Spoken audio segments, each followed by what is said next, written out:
Hi welcome back to my channel. আজকে আমি ভীষণ সুন্দর একটা কেক ডেকোরেশন ভিডিও শেয়ার করছি। এটা ছিল লাল আর সাদার মধ্যে একটা কেক ডেকোরেশন।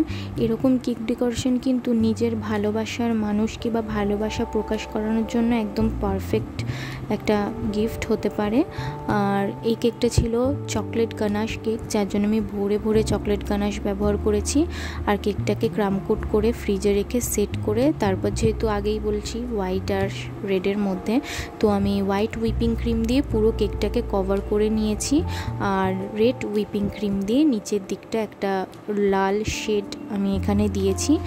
আর একটা অয়েলিং ব্রাশ দিয়ে একটা ডিজাইন করে সাইড থেকে হোয়াইট চকলেট গানাশ দিয়ে ড্রিপিং করেছি আর রেড রোজ ইউজ করেছি, যেটা ছিল অর্গ্যানিক। ব্যাস, আমার কেক ডেকোরেশন রেডি। আমি আরও অনেক কিছু ইউজ করেছি, সুগার বল, হুইপিং ক্রিম। তাহলে তোমরা আমাকে জানাও ডেকোরেশনটা কেমন লাগলো।